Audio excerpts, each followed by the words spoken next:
Bonjour à la communauté, j'espère que vous allez tous bien. Alors aujourd'hui, j'ai la chance d'accueillir pour cette saison 2. On est en août, on va en être en train d'enregistrer ce premier épisode de la saison 2 avec Isabelle Verdier. Bonjour Isabelle, Bonjour David et bonjour à tous. comment vas-tu Isabelle? Écoute, je vais très bien, surtout que là, je suis dans un cadre superbe que je vais vous faire découvrir. Je suis à Nice, dans le parc du Vinaigrier, qui est situé sur Nice-Est et qui est donc sur classé Natura 2000. D'accord. Et donc, on se connaît bien Isabelle et c'est vraiment, je suis très, très content de faire ce lancement de la saison 2 avec toi, d'autant que tu repartages les podcasts Vagabondage nordique sur ta newsletter. Isabelle, tu peux avant qu'on poste cette belle carte postale que tu vas nous offrir, est-ce que tu peux nous parler un peu de comment tu es arrivé à la marche nordique et quelle est ta vision aujourd'hui de cette pratique? Oui, tout à fait. Moi aussi, je suis très heureuse d'inaugurer cette saison 2 de tes podcasts qui sont vraiment extra. On découvre à chaque épisode des passionnés de marche nordique, comme moi. Donc, Mm. moi, je suis journaliste de métier Mm. et j'ai découvert la marche nordique il y a 6 ans quand j'étais à Évian, au bord du lac Léman, en train de couvrir pour le journal local qui s'appelle Le Messager, le Tour du Léman, le T2L, qui est une très belle manifestation avec un peu de bitume, mais le cadre superbe, superbe. Donc, je me suis tout de suite, ça m'a intéressée et je me suis mise à la marche nordique quand j'ai déménagé d'Évian pour aller sur Lyon, où là j'ai rencontré Sylvie Vitelli, qui est une Mm. super coach. Ouais. Et avec elle, donc j'ai appris les bases de la marche nordique. On est allé dans le parc de la Tête d'Or, on est allé sur les bords du Saône, de la Rhône, du Rhône, et c'était extra. Et puis ensuite, j'ai déménagé pour aller à Nice, où j'ai de la famille et où c'est un très bel endroit aussi.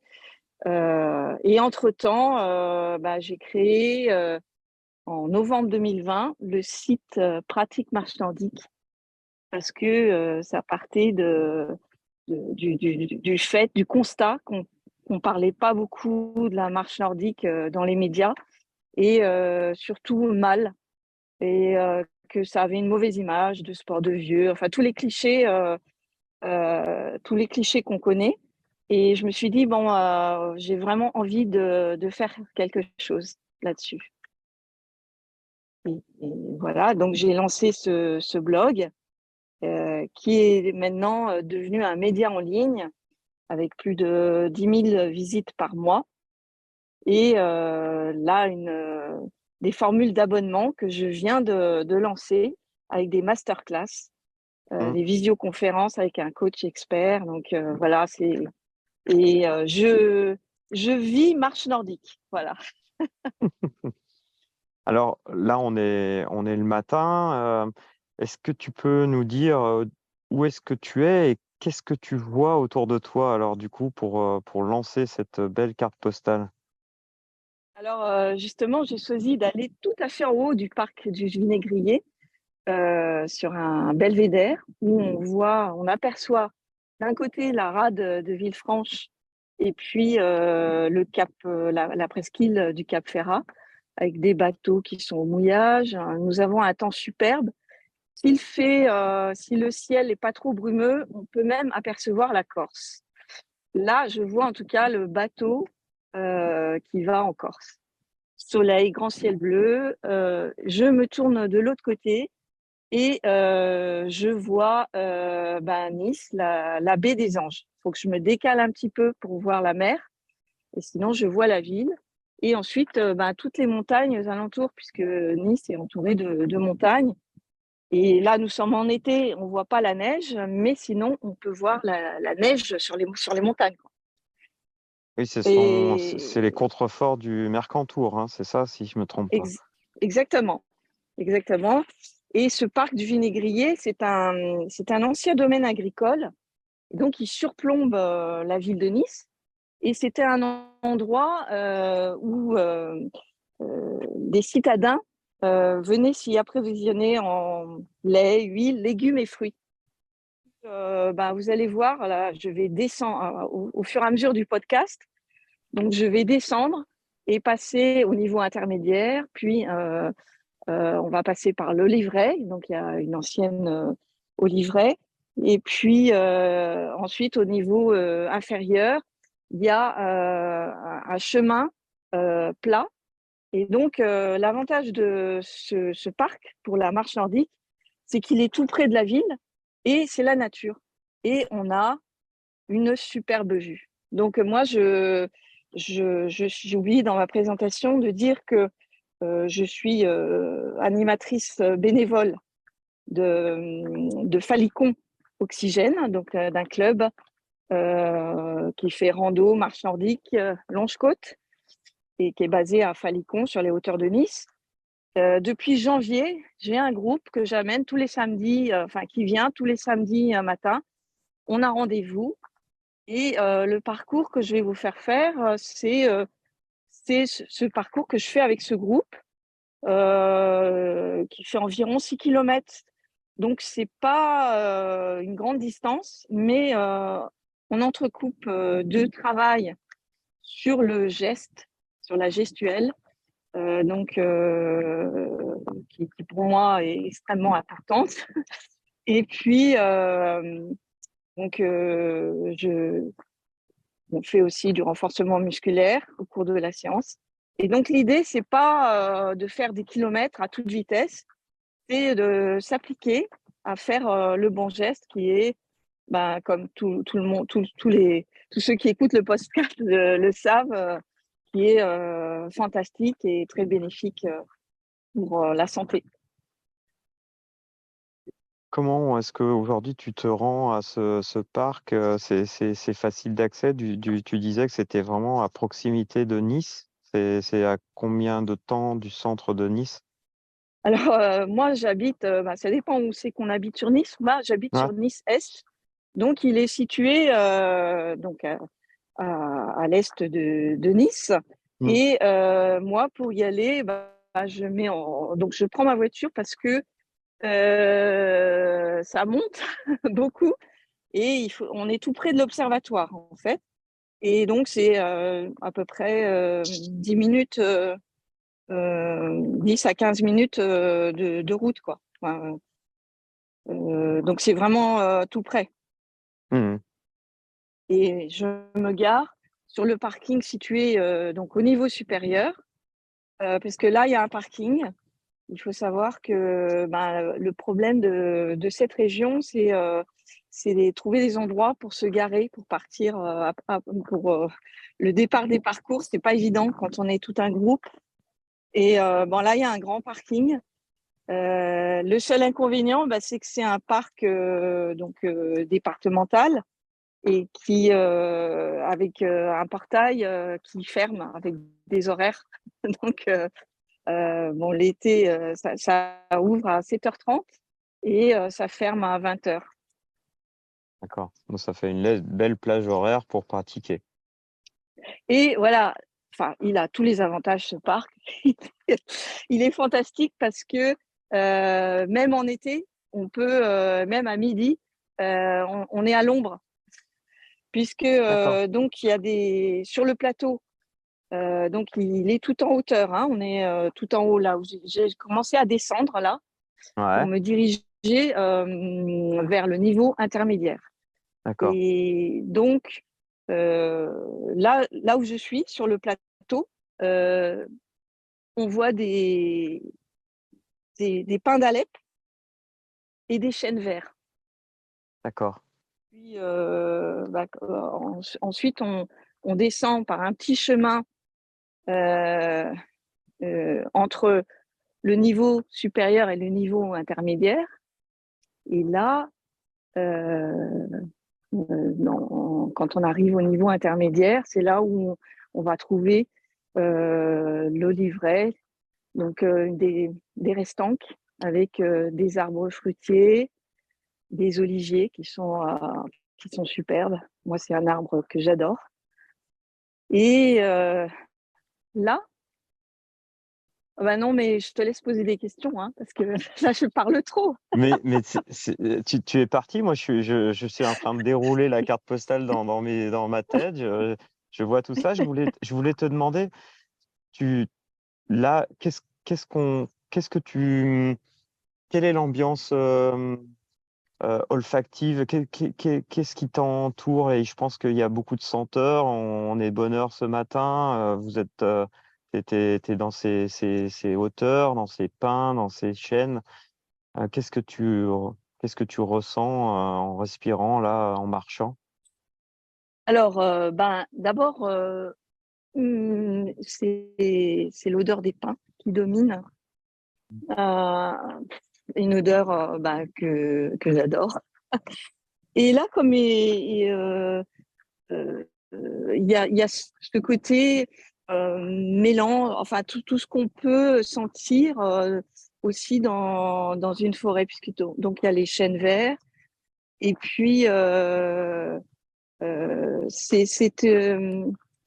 au niveau odorat, justement, c'est un plaisir d'essence, hein, parce que il y a d'autres odeurs, peut-être de la terre, de l'herbe sèche. Euh, et donc, il y a tout cet ensemble. Mm. Le soleil, là, il est déjà assez haut. Quelle lumière, est-ce que tu peux nous dire un peu plus sur ces lumières là, dans cet environnement un peu Alors, ombragé? ouais. Alors justement, le soleil, là, il est assez haut, mais il n'est pas à son zénith, hein. Donc, au niveau température, tiens, j'ai pas regardé, mais ça s'est un peu rafraîchi. On n'a pas trop chaud.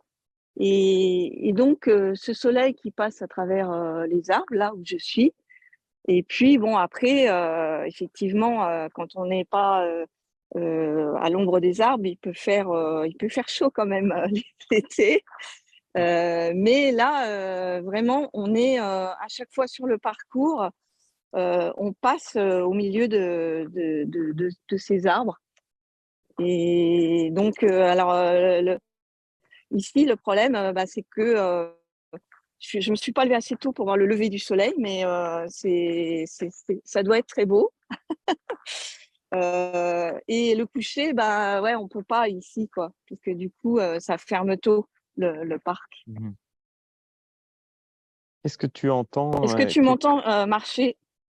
Oui, je t'entends marcher Ouais, justement et je me disais, ouais. avec tes groupes, qu'est-ce que tu entends? Quels sont leurs commentaires quand ils viennent dans cet endroit où tu leur donnes rendez-vous? Qu'est-ce qu'ils te Alors disent?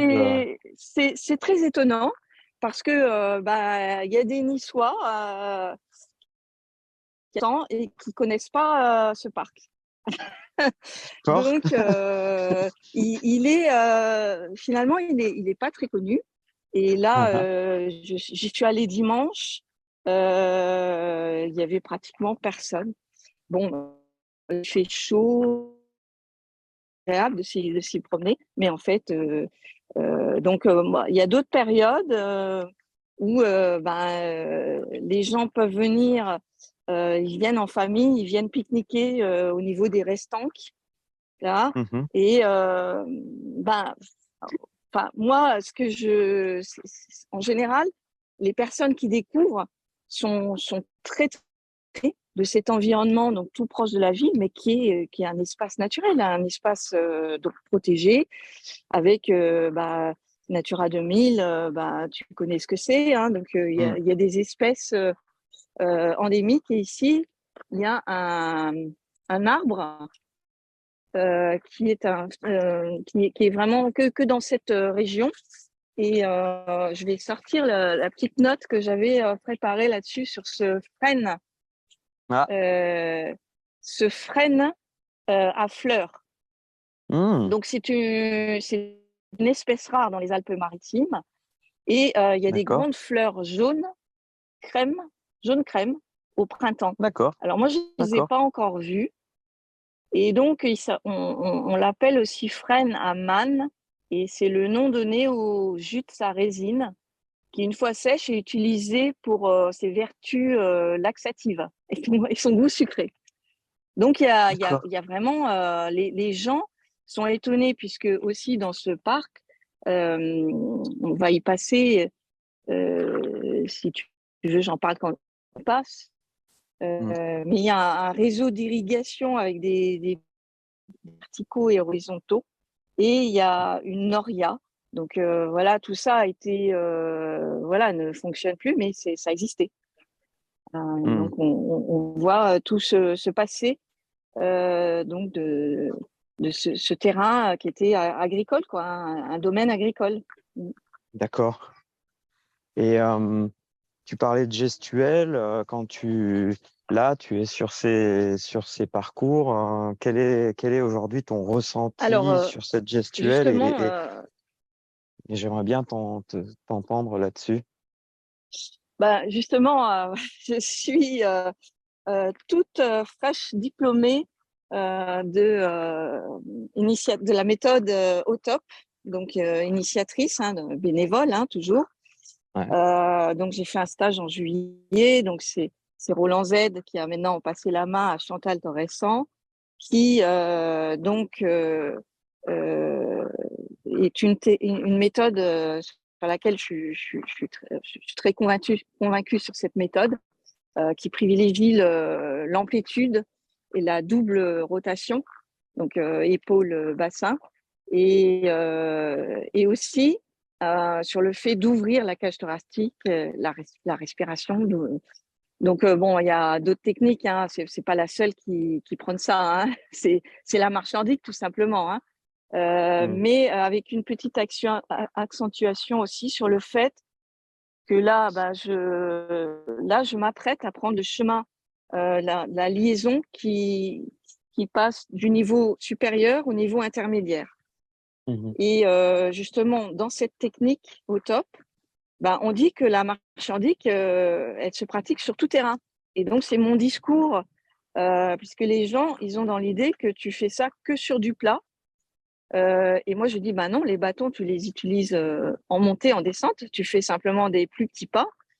Mais bah, au lieu, alors moi j'aime bien montrer, j'aime bien expliquer la différence entre un randonneur et je fais le geste, je montre.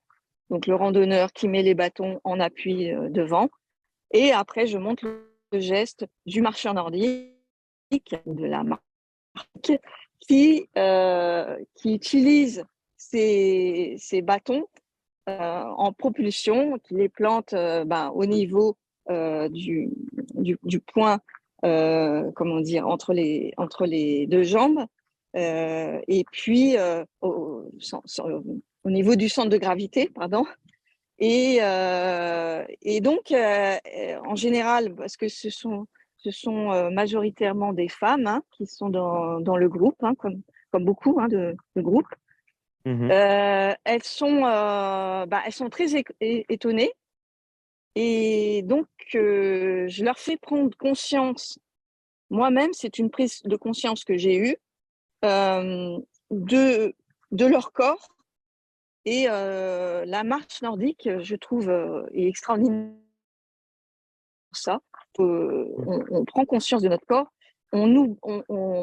on réapprend des choses qu'on a oubliées, hein, mais qui sont naturelles, comme bah, le fait de savoir dérouler son pied, donc utiliser son pied aussi en force de propulsion. Après, j'ai fait travailler sans bâton aussi pour avoir ce ressenti ensuite quand tu reprends les bâtons. et puis travailler sur la position de la main aussi.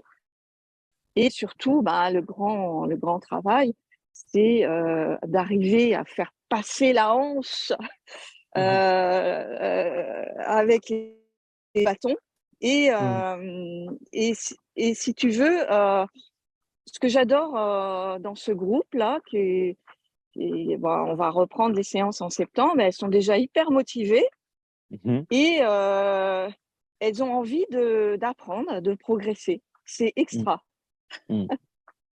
Et ce parc, à ton sens, quel est le type de sol et quelle est la relation qu'on peut avoir justement avec cette topographie dans cet apprentissage et dans cette progression pour la marche nordique?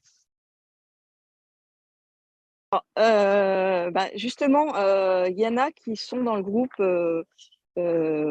moins sportives que d'autres et petite montée que cette liaison-là que je suis en train de descendre. Donc, Ouais, ça monte, hein, voilà. ouais. Donc, donc en général, donc après, quand on le fait quand on remonte, c'est la fin de la séance. Donc, il y en avait qui avaient un peu de mal pour cette partie-là. Et petit à petit, au fil des séances, elles s'arrêtaient plusieurs fois. Maintenant, elles arrivent à monter sans problème. Donc, elles voient en fait les effets bénéfiques euh, de, pour avec une simple séance. Bien sûr, il faut venir assez régulièrement quand même. Et donc, moi, j'essaie aussi d'être régulière, mais parfois, je dois aller sur des déplacements pour suivre des manifestations de marche nordique. Donc, voilà, je suis pas toujours là tous les samedis, mais j'essaie d'être le plus présente possible. Mm. Et quel type de sol aujourd'hui on rencontre pour marcher dans ce parc? C'est des cailloux, c'est de la terre, c'est parce que du coup il y a de la forêt. Tu disais que c'était très divers, donc Ouais. je suppose que les sols sont différents d'une zone à l'autre, certainement. Oui, alors principalement, donc là, nous, on emprunte des chemins. Donc là, le petit chemin de liaison qui est dans la forêt, c'est au sol, il y a des aiguilles de pin. Mhm, Donc donc c'est c'est assez mou, quoi. C'est pas, voilà, ça glisse pas trop. Enfin, bon, il faut quand même avoir des chaussures avec des crampons là pour donc tout le monde s'est équipé, quoi. ouais. Et bon, voilà, par exemple, moi, ça m'intéresse pas du tout de faire la marche nordique sur la prom, avec un revêtement qui est horrible pour la marche nordique, parce que le goudron, encore, ça va, le goudron ou le bitume, ça accroche, on peut accrocher avec des pads, mais là, ici, voilà, on enlève les pads, bien sûr, et puis sur les autres chemins, c'est vraiment l'idéal pour moi pour la marche nordique pour la gestuelle, la belle gestuelle au top, c'est que on peut faire une belle amplitude sur ces chemins qui sont, c'est quand même assez sec, hein. C'est pas non plus la Normandie, mais il n'y a pas de cailloux, donc c'est des chemins qui sont agréables. Mm. Tu vas pouvoir pousser, bien travailler ton amplitude. J'aimerais bien avoir un petit peu plus de détails sur cette amplitude et cette recherche de l'amplitude. Quel impact aujourd'hui ça a pour toi sur la marche et sur justement, sur ce parcours-là? Est-ce que tu peux travailler? Est-ce qu'il y a t'as des zones où tu arrives à travailler l'amplitude plus facilement que d'autres, que sur d'autres zones? Oui, alors je choisis là, je viens d'arriver à ce chemin qui est plat. Mm. Enfin, il y a un petit faux plat au début et c'est environ, ça fait 1 kilomètre. Donc on Mhm. va au bout. Après, on fait demi-tour et on revient. Et là, très souvent, j'aime bien aussi quand on est donc sur la gestuelle. Je pense que c'est important de montrer. Donc, je montre. Je fais aussi des exercices en alternant, en faisant avec un seul bâton, un seul bras. Et j'explique bien que c'est ce mouvement de double rotation. Donc, on apprend justement à bien faire travailler les épaules et que ensuite, ça permet aussi, parce qu'il y a beaucoup de discours sur la marche nordique en disant que ça fait travailler 80% des muscles ou 90% des muscles. Oui, ok, si on fait le geste correctement. Parce que si on promène les bâtons, ça ne fait pas travailler 80% des muscles. Donc là, petit à petit, j'explique ce geste-là, mais en le montrant aussi. Et je me suis rendu compte que dans un groupe, les personnes se regardent. Et du coup, il y a des choses qu'elles comprennent et en regardant aussi les autres ou ce que les autres n'arrivent pas à faire. Donc voilà. Et alors, bon, on fait aussi parfois des jeux, enfin, ou du relais, voilà, on est un petit groupe, donc ça permet aussi, je m'occupe de corriger chaque personne individuellement. Et j'aime bien le faire en dynamique, voilà, pas en statique où tout le monde regarde, mais voilà, on marche et puis je corrige les personnes individuellement. Là, tu es en train de marcher. Quel est ton niveau Là, d'énergie? Quel est ton niveau d'énergie là dans ce lieu en marchant nordique? là, moi, j'arrive. Là, franchement, c'est dommage que ton podcast il y a pas de vidéo, hein, parce que là, c'est extra. Dis-nous J'aimerais. pourquoi. Mais je pense que là, je réfléchis sur une formule pour mettre des photos sur le site de tes podcasts avec les parcours, plus axés sur les parcours. Et voilà, parce que j'arrive donc sur une superbe vue sur la baie des Anges et l'aéroport. Et ensuite, derrière, on voit Cannes, hein. On voit les immeubles, on voit les montagnes aussi qui sont derrière. Et donc, ce parcours dans le parc, c'est vraiment pour moi un plaisir des yeux. C'est un truc, c'est d'ailleurs, c'est une manière aussi quand tu parles d'énergie, de se ressourcer. Tout bêtement, tu vois la mer, tu vois le ciel, tu vois les arbres, et là, on entre dans un espace où tu te relaxes, et ça aussi, celles qui participent aux séances du samedi, elles apprécient ce côté de relaxant, quoi. Voilà, on passe un bon moment où on prend un bol d'air pur. On voit la ville au loin, on entend un peu les bruits de la ville. Là, c'est dommage, il est un peu tôt pour les cigales. Donc, il aurait fallu le faire plus tard. Tu aurais eu tout le bruit des cigales derrière toi. Derrière le... Et donc là, je suis en train de faire le chemin à un des bouts du parc.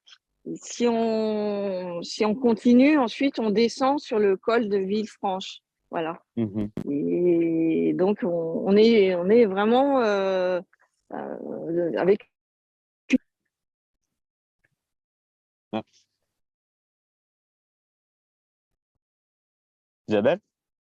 Oui, moi, je t'entends. Ouais, Ah, c'est mais super. Non, il y a eu une petite il y a un coupure. problème de C'est pas grave. connexion. Alors, je vais Non, peut-être revenir dans l'autre sens, peut-être.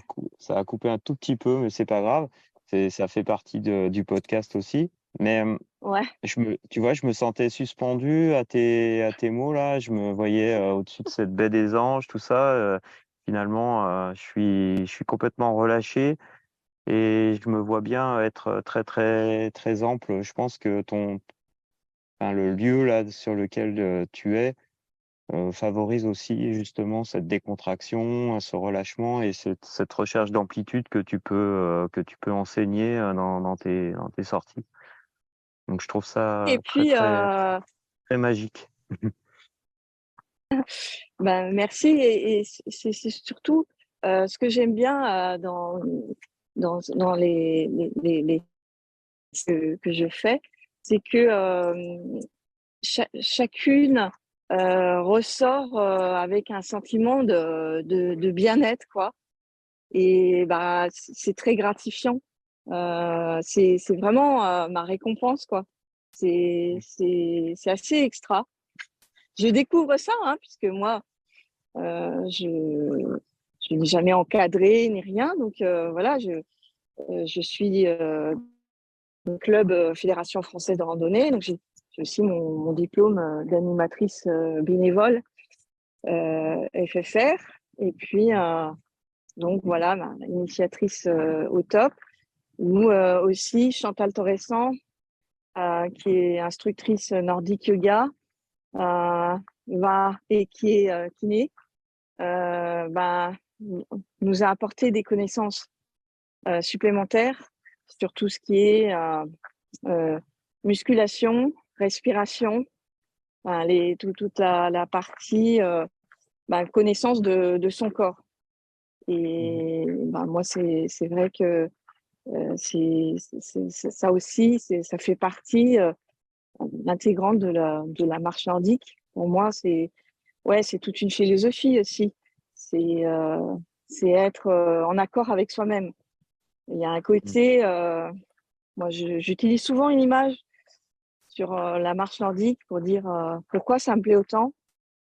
C'est que pour moi, on se redresse à la fois physiquement et mentalement. C'est-à-dire, bon voilà, quand on marche, et on regarde au loin.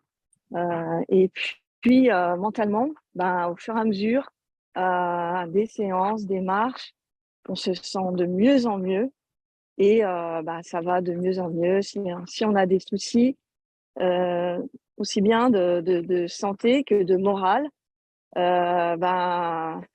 bon, ça fait aller beaucoup mieux. Ça fait aller plus loin, c'est en tout cas au-delà du parcours, mais cette relation qu'on a avec le geste et le lieu où on est, ça rend les choses beaucoup plus vastes en fait, ça ouvre beaucoup d'horizons, hein. Exactement. Ouais. Et puis bon, moi je trouve que bon la communauté nordique, la communauté des marcheurs nordiques, aussi Nordic Yoga, bon, c'est vraiment une chouette communauté.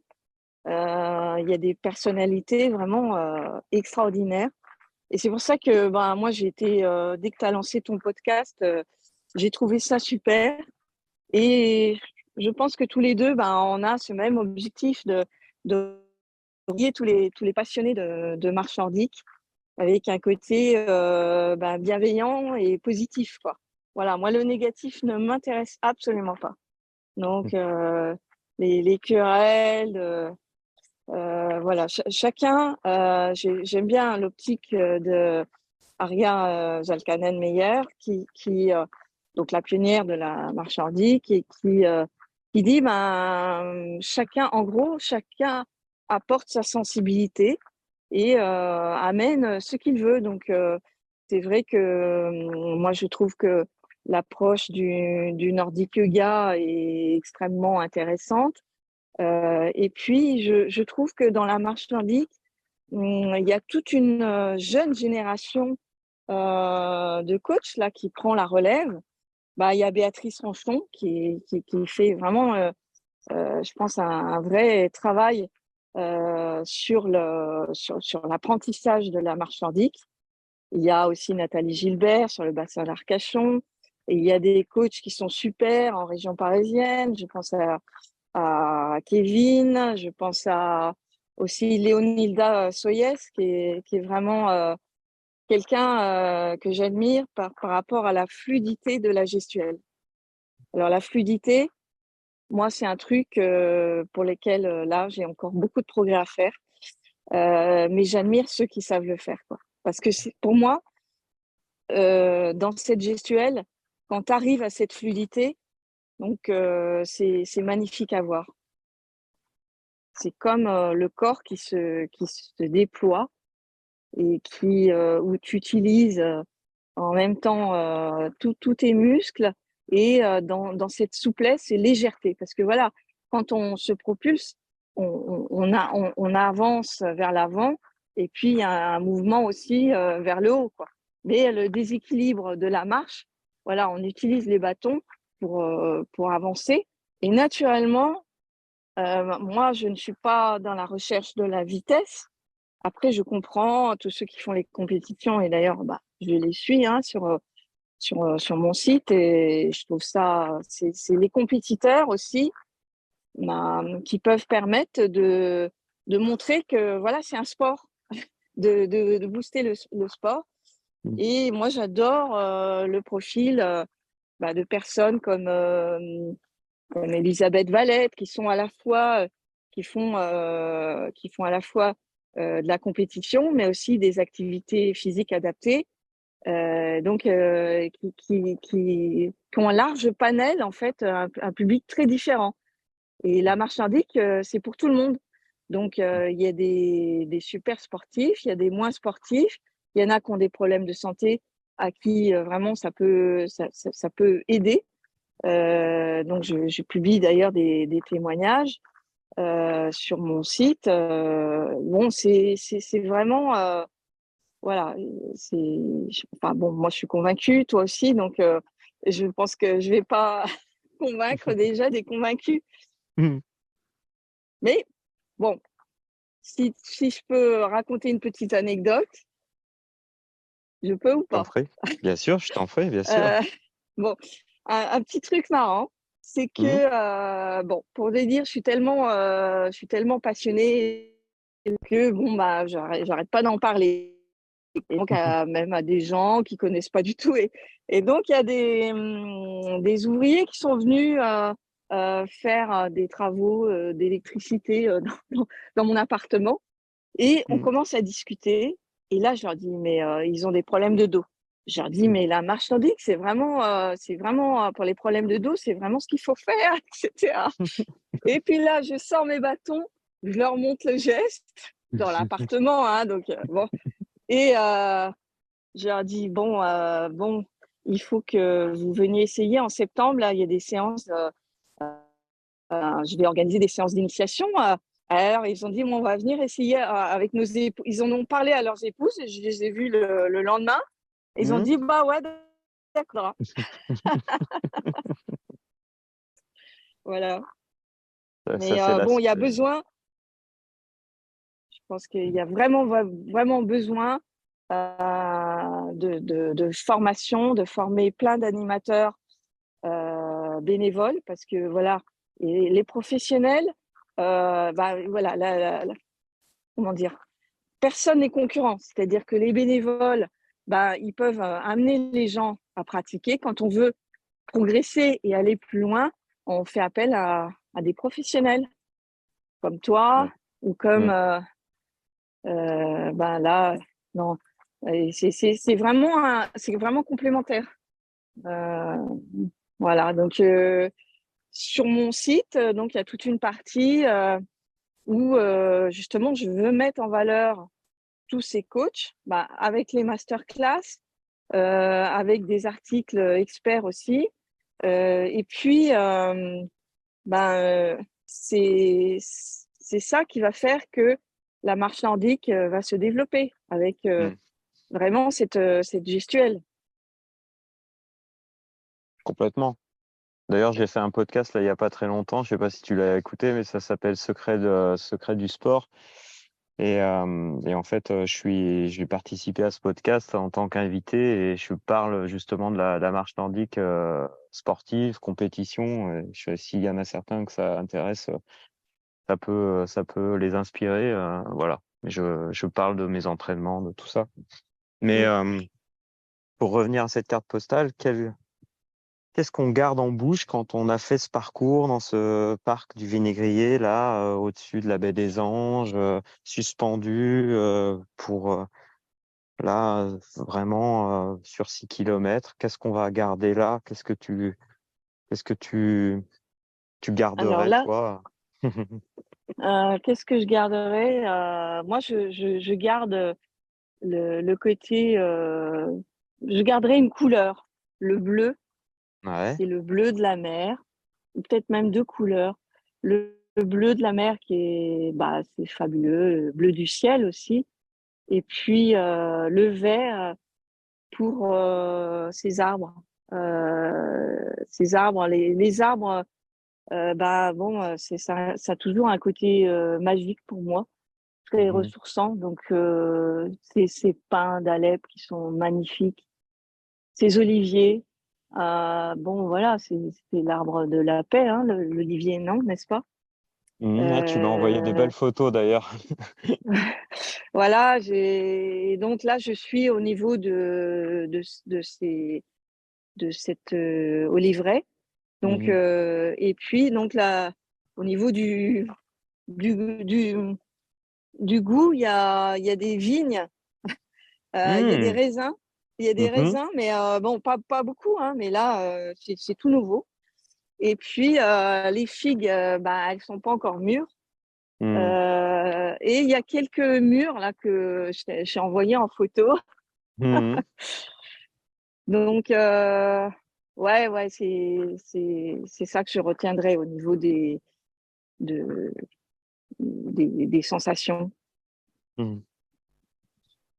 Tu sais, on va poster cette carte postale. Souvent, avant de la poster, on rajoute une petite note, un petit nota bene. Et qu'est-ce que t'aimerais rajouter là avant de poster cette carte postale à nos auditeurs?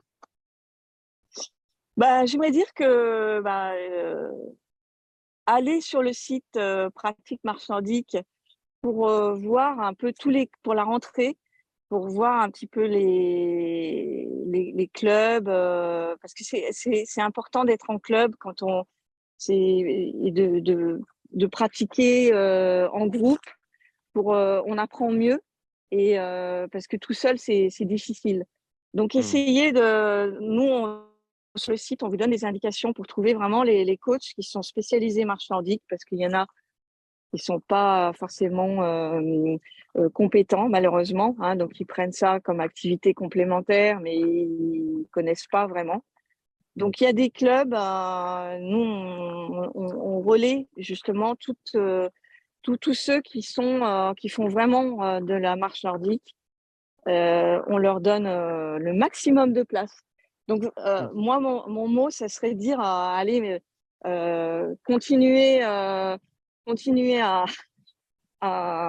marcher.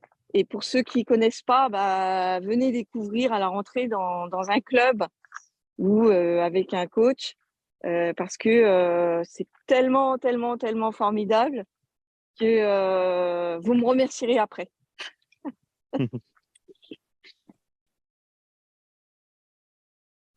Comment tu te sens là pour justement après cette Bah, carte après, postale?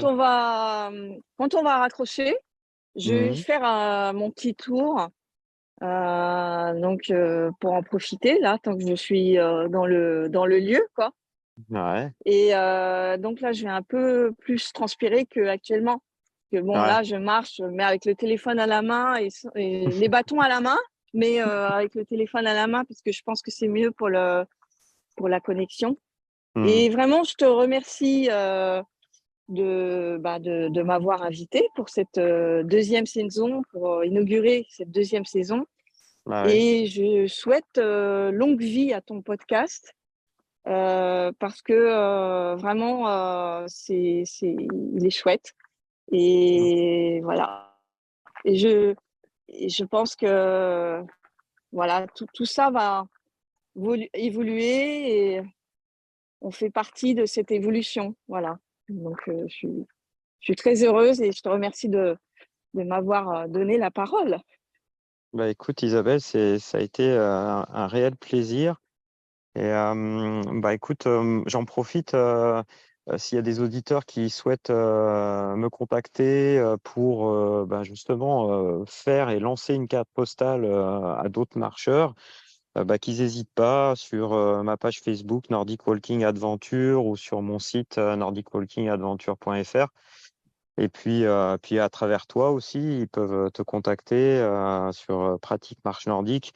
Voilà, on est en relation, donc on n'hésite pas à communiquer s'il y a des personnes qui souhaitent participer à ce podcast. Eh ben, Oui. je vais vous donner rendez-vous sur un nouvel épisode. Je vous rappelle aussi qu'il y a pas mal de nouveautés de mon côté, puisqu'il y a tous les 3 mois, j'inviterai un expert sur une thématique pour, comme le disait Isabelle, participer à une meilleure pratique et une plus belle plus de plaisir encore, donc avec des thématiques sur la nutrition, sur bien se chausser. Il y a voilà, plein de types de thématiques que vous allez retrouver. Et ça sera tous les 3 mois sur ce podcast. Voilà, donc n'hésitez pas, laissez des commentaires aussi sur vos plateformes parce que c'est important. Ça nous permet d'avoir plus de visibilité et puis de faire connaître encore plus la marche nordique. Un grand merci Isabelle, je vais te souhaiter une très belle marche ce matin. Profite bien. Merci à toi et puis à bientôt sur les chemins nordiques. Ah bah écoute, je n'en je n'ai pas de doute là-dessus. Je pense qu'on sera amené à se recroiser rapidement, peut-être sur d'autres thématiques ou peut-être participer à C'est ça, d'autres alors choses. tu es prévu pour faire une masterclass. Le sujet, on va en discuter. Il y a plein de thèmes que tu peux faire, mais donc voilà, c'est sûr que tu vas faire une masterclass. En tout cas, à très très bientôt. Et puis, je te souhaite une très bonne fin d'été et un grand merci à cette ouverture de la saison 2, Isabelle. Merci et bonne marche à Très tous. bientôt. À très bientôt. Bonne Ciao, marche à ciao. tous.